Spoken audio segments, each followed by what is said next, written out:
Well, it looks like silver and little silver dropped today. Little silver being platinum. They call it. That's actually what little silver means, right? It's and I guess when they're saying little bit, there ain't much of it around, so not like little in importance. But they had a lot of negotiations between the standard Impala. What the hell is the other ones? I know Anglo-American platinum and Lomham. With the labor forces, it looks like, see, that was one of the things that was going on with the strikes, the labor issues. So platinum was going up a lot more due to that reason. That was also helping out palladium. But palladium is actually being helped out a lot more by tensions with Russia, right? Now, actually, I'm going to dovetail this video into some other things I put out about some stuff before. So, it may not be the typical silver update. But anyway, the thing is, what happened to consumer confidence is up, the durable goods is orders are up and stuff like that. There was a strike actually, which I just mentioned, has been, the negotiations are going okay. Now, I know in Ukraine they got some tensions going on with, they had Ukrainian paratroopers doing some kind of assault against the pro-Russian forces in Ukraine. But it really hasn't affected the price of gold. But, I have to say, I think the price is rigged, man. Anyway, but, I got to comment a few things. First off, tell you the truth, I used to like this guy, Jim Rogers. I don't like him anymore, man, because, if I was him, I wouldn't be leaving a good old USA, I mean, if I liked warm climate, or if I liked the island, I'd be living in Hawaii or something. I mean, if I wanted to live someplace halfway eastern, you know what I mean? I just would not live outside where he's going. So, I know this guy, I'm going to ad-lib a little bit on here because every time I see a person on Russia Today that constantly appears on Russia Today over and over and over again talking about, how the West is this and how the West is that, and that includes Jim Rogers. And I don't know, maybe China is going to be the #1 superpower in the world later on. I don't know. Who the hell knows? I think they would be if their government fell apart, and just let the people do their thing, because they do work hard. It's not the Chinese people who are holding them back. It's the old government, right? Actually, that's what's going on over here, Actually, the government is actually holding back the economy here due to excessive regulations. But if I'm going to say this, did you see or hear about? I saw pictures of it. Did you hear about the the extreme lines in getting on a subway in China, in the subway system in Beijing? In other words, they had a terrorist threat, or they had a terrorist attack on something, so they went to TSA airport style security in China, and the lines were backed up like crazy. They must have lost millions of dollars of productivity just that day, having people sit in a line. Jim Rogers says China's going to go forge ahead and be #1. I think China would forge ahead and be #1 if the government over there just said, got off their, if they had true constitutional republic. The reason the United States did so super good before, because we had more freedoms. And as we lose some freedoms, our power is going to be diminished. That's how it works. Now, I'm going to put a message out there for the elite, because, I'm going to put this out there because, elite are human too. Well, I was putting out stuff about this Donald Marshall guy here before, and I don't know if you saw this. Actually, this guy was the most plausible, freaky story guy I ever heard. First off, this part of his story, and this does relate to all his BS about what's going on in the world, with, the catastrophe that's coming up, and the elite will control us, and, we better buy silver because, the sky is falling, and I don't know how much the sky is falling or not, but I also have a video actually on my notes about how fiat money actually can, when it's in the hands of productive middle class, it can make the economy go like a rocket. That was an experiment they did in Austria. It's not the Austrian School of Economics. I got to emphasize that. Some people say that. I'm saying it was an experiment done in Austria in the 1930s with fiat money. A lot of stuff could function as money. Okay, so I'm looking at silver sort of like a money, a little bit in more of a commodity.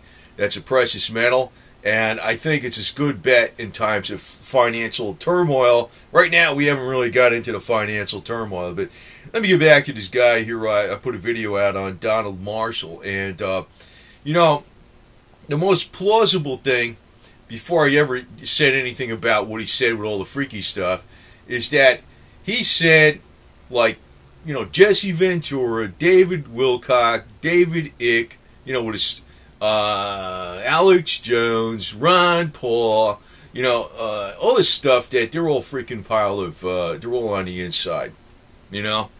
They're either unwilling or they're just part of it. That, to me, and he says a lot of the people in the truther, quote-unquote, movement are just a pile of BS. That, to me, is the most ringing truth of anything he said. If if I went to the next level where I says what's possible or not, I would have to say with the cloning, because, you know, I knew they cloned the sheep dolly like 20 years ago or some crap, so, you know, and that was public information, right? So, if, you know, maybe there's a little more to it than that. But I'm going to state this. I just can't believe, well, either, you know, what it may be, the elite are stupid. Maybe they are stupid. You know, they're smart and they're stupid. You know, I have to state this, that nobody with a lot of money and power is really stupid. You know, we're stupid to believe that, but they might be stupid in other ways, you know, in certain aspects. You know, but I have to point this out because, you know, a lot of people think, you know, whatever, I'm not going to even mention any name, but this one's stupid, that one's stupid, or whatever. If they got to their position of where they're at, they got some kind of smarts, whether it's street smarts, shrewd smarts, or whatever. You know, they're not stupid. They might be stupid in areas, but, you know, that's just like anybody. I mean, I could take Albert Einstein and tell him to go work on the engine of my car, and he probably wouldn't know what the hell to do, okay? And I could say he's stupid, but he's not stupid, okay? Is that a good example? So anyway, I just want to point to you this way, you know, first off, before I get into this elite thing. Actually, these guys, and, you know, this is some pretty wild stuff. But, you know, I kind of look at, one thing I know the elite are interested in is living a long-ass time. Is that not true? I mean, actually, if you can live to be 1,000 or 2,000 or 3,000 or 500 years old or 300 years old or whatever, and in good health and be, like, young the whole time, a lot of people would take that over having loads and loads of money. I know that, right? Now, I put a video out about vitamin C being a possible anti-aging hormone. Actually, a lot of this comes from scientists, but also comes from Dr. Pauling. He used to actually take a lot of vitamin C orally. He actually came up with the vitamin C intravenous test of, you know, going against cancer. Actually, there was, before Dr. Salk was around, they injected, and I don't know how accurate this is, but it probably is accurate. I didn't see the actual study, but they used intravenous vitamin C against the polio virus. 60 out of 60 cases were cured, right? But, you know, it's alleged that, you know, if the Bible is absolutely accurate in the times, so like, say, Noah lived to be 950 years old, they are, because we actually have the capability to actually produce vitamin C if we had the actual fourth gene, which is dormant in our body. Some people have it where it's a little bit active, but most people, that fourth gene is inactive. But if people, you know, say they can devise the gene with some gene therapy, people could be living hundreds and hundreds of years old. Or in the meantime, you know, if somebody was like, had a lot of money and they wanted to experiment with this, you know, instead of playing around with all this other stupid technology that Donald Marshall alleges they do, you'd be amazed at why they did not use intravenous vitamin C. Because high levels of intravenous vitamin C allegedly would give people high amounts of production of vitamin C, which supposedly give people centuries of life. Centuries. So could it be done just intravenously without even getting into the fancy gene therapy stuff? Makes you wonder, huh? Well, actually, since I saw this, and actually I knew a lot about vitamin C, I've been taking a lot of vitamin C myself orally, which is very much a watered down version of, if you can actually put it in your, inject it or something. I'm not going to try to inject it because I'm not a doctor. I don't have access to that type of stuff. But I just want to point that out here because a lot of times, the smartest people aren't thinking. And, it looks like Dr. Linus gave us that answer. Years ago, back in the 70s. Now, I know one thing. The elite don't want everybody living to be centuries old because, what people do, they got their pension check, they got their Social Security check, and they ain't going to do anything productive for the next 6 centuries if they live to be 700 years old. And but the way I look at it is, could you imagine people that lived? This is actually the whole thing that would solve all humanity's problems in a simplistic way. Because if people that were, say, older were actually younger inside, and they were still like very, vibrant, alert, productive, and they felt young and all that shit, and energetic, they have all the wisdom and experience of everything they did before. In other words, it takes, from 0 to 10, you don't really know stuff, and then from up to 20, you learn more stuff. Then up to 30, you learn more stuff. And I don't know. I guess when you're in your prime, you're in the 40s or maybe your 50s or maybe even later than that. I don't know. But could you imagine if the person stayed biologically 20-something years old when they're 100? How productive they could possibly be? How much more would we discover? Would this not be the cure for the economy and everything else? I mean, could you imagine if we were back 2,000 years ago or more, and that we only had that type of technology and all this other stuff wasn't dreamed about? I mean, what the quality of life would be? It would be totally different, right? So, I mean, what could actually an older group that was highly vibrant actually produce? Probably far more than the elite could ever imagine. You know what I mean? So, I mean, actually, it's a cooperation between everybody. You got to put this out here because it's thinking outside the box. And, your metal silver, I think it's going to, if I had my way, I probably would, say that we go back to using coinage for, money. Because, if they readjusted the price of everything, it would still function as money. And you can eliminate the central bank and all this other garbage. And, that would be, to me, that would just eliminate a lot of financial, paper pushers and paper hangers and, key punch operators and stuff like that. And, maybe they can have real productive, something else that's more productive and do something else that's more productive. But, it would actually simplify and streamline the whole entire financial system. Because actually what's going on today, if you take not the 1%, but the 1% of the 1%, the 1 basis point, they're getting the biggest amounts of, percentage gains every year. Not actually the 1% or not actually the middle class. The middle class and the 1% are generally, the middle class is probably just holding even.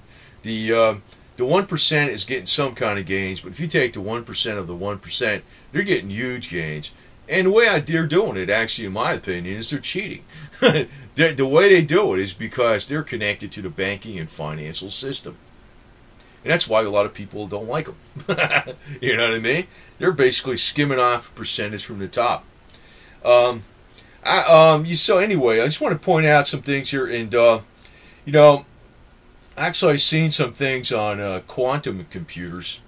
Pretty interesting stuff. Actually, it's exponentially stronger than, you used to talk about the Cray supercomputers back in the, the 90s and stuff like that, and he used to put them in a big array and all this garbage. And quantum computers are exponentially faster than any type of conventional, traditional computer. As a matter of fact, quantum computers are going to check, the F-35 that they say is a piece of junk plane that the West has. Part of it's because of all the computer glitches and you can't do this and can't do that and all that.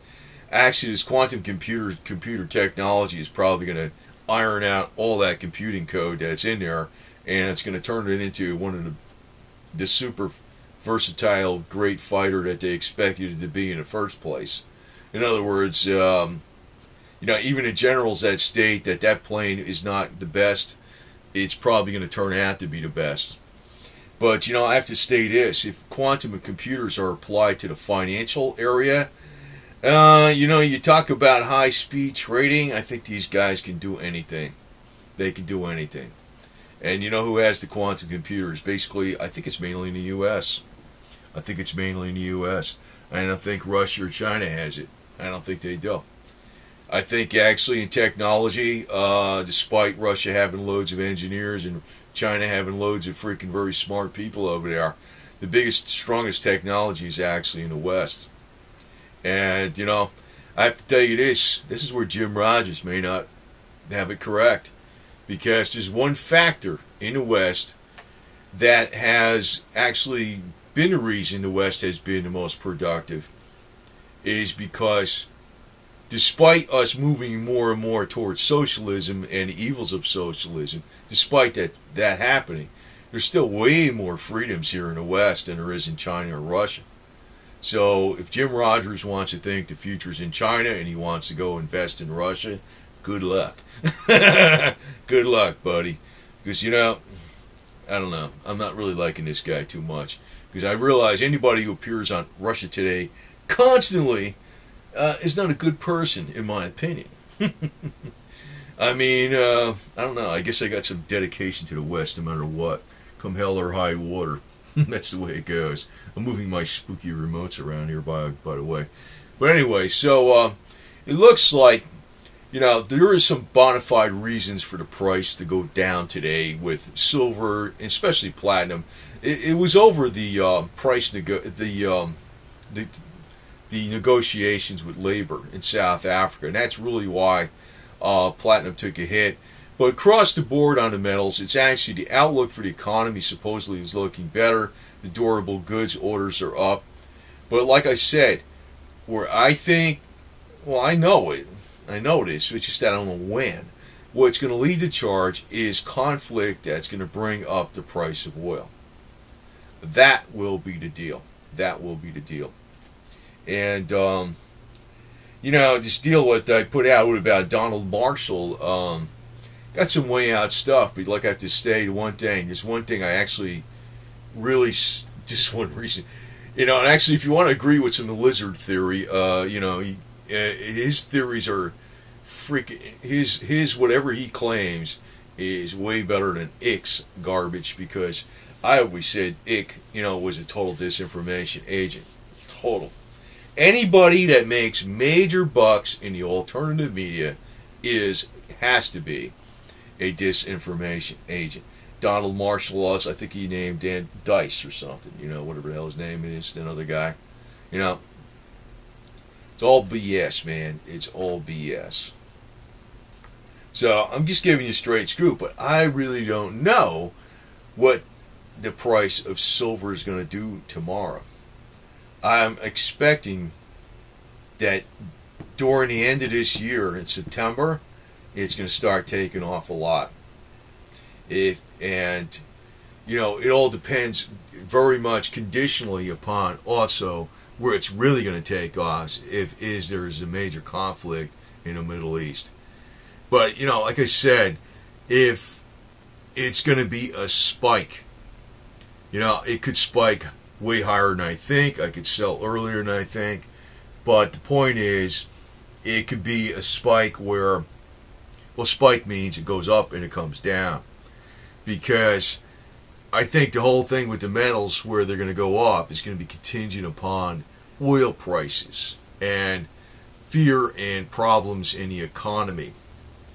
That's not going to last forever because things will iron out. And if oil prices go way to hell up, they're going to really come on really hard and strong with alternative sources, and that's going to drive them back down. At one point in time, salt was a precious commodity. I mean, that's where the word salary came from. What happened with salt? They found ways to produce it a lot cheaper, right? I mean, that's not going to be maybe with oil itself, but it might be with energy. But the word is spike. Commodities take you by surprise. So, you know, just boring garbage going on in Silverland. So I decided to put some stuff out about some of the unusual. But I'm going to probably concentrate a little more on this health stuff because I think that's excellent stuff. I'm probably going to concentrate a little more on some of the Hilda Clark's things she said, and more directly from her versus secondhand, because I realized when I got information about her work secondhand from other people and other claims, I didn't really get it from the source. So I'm going to try to put some of her claims out here in simplistic, logical fashion, and hopefully that'll be very useful to you, because the world does not revolve around silver either. Remember that. Remember that. It's an important aspect of the financial system, I think. It should be. But it's not going to be the most important thing in your life, even if it turned out to be the most important thing in the financial system. Actually, your health, your vibrance, and your longevity, it should be the most important thing you should seek.